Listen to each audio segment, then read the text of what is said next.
The air in my childhood bedroom still smelled like my mother's lavender soap and the faint, metallic tang of my father's old workshop. It was the smell of failure, of a dream crushed under the weight of their disappointment. I stood in the doorway, the suitcase beside me heavy not just with clothes, but with the shattered remnants of my old life. The laughter, the whispered judgments, the outright declarations that my pursuit of indigenous language cryptography was a fool's errand, it all came rushing back, amplified 1,000-fold by the sterile, judgmental silence of this room now. They hadn't changed much. My father slumped in his worn armchair, his eyes distant, still clutching a fishing magazine like a shield. My mother perched rigidly on the edge of her floral sofa, her hands folded tightly in her lap, her gaze fixed on the flickering TV screen showing some banal daytime drama.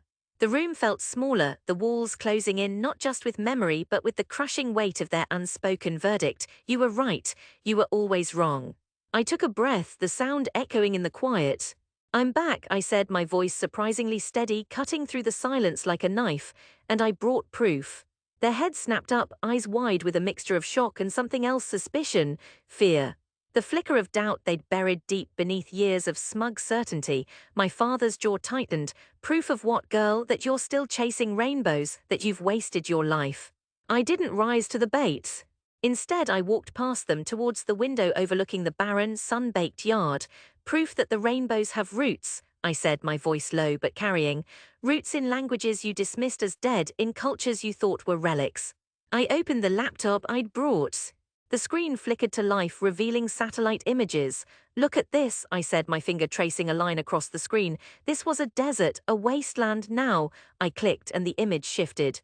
A vibrant tapestry of green unfurled across the screen, terraced fields, lush forests, thriving wetlands. This is what happens when you listen to the dead languages, when you understand the code embedded in the words of the Mapuche, the Quechua, the Sami. It's not just about preserving words, it's about preserving the wisdom of the land itself. My mother gasped, a sound torn from her throat. That's impossible. We saw the reports. It's a mirage, a lie. I shook my head. No, it's the opposite of a lie. It's the truth you refuse to see. The truth that the Mapuche didn't just tell stories about the land, they coded its survival into their language. The patterns in their verbs, the rhythms in their chants, they were algorithms for sustainable living, for understanding the delicate balance of ecosystems. I cracked that code. I built systems that didn't just protect data. They protected the very earth itself. I clicked again. This time, a complex glowing network appeared on the screen, a digital tapestry woven from ancient scripts and modern encryption. This, I said, my voice thick with emotion, is the global espionage plot, the plot you laughed at me for pursuing, the plot where corporations and governments were stealing indigenous knowledge, weaponizing it for surveillance and control. I exposed it, I dismantled it, and in doing so I didn't just save lives, I saved cultures from being erased, from being reduced to mere data points. Silence hung heavy, thick as the dust motes dancing in the afternoon sun. My father's knuckles were white where he gripped the armchair. My mother's face was pale, her eyes wide, fixed on the screen as if it might swallow her whole.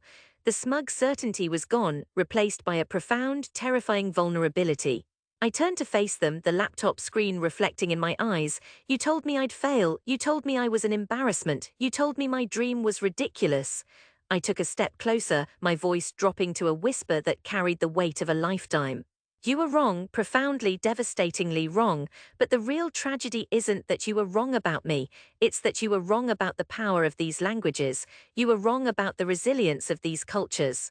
You were wrong about the very earth we stand on. I closed the laptop with a decisive snap. This, I said, gesturing to the transformed landscape outside, is my triumph. Not just over you, but over the ignorance that threatened to bury these voices forever. This is the proof that dreams rooted in respect and understanding can change the world. This is the proof that the ridiculous can become the revolutionary. I picked up my suitcase, the weight now a symbol of my hard-won freedom, not a burden. I built something real, something lasting. Something that honors the past while securing the future, something you could never have imagined because you refused to see it.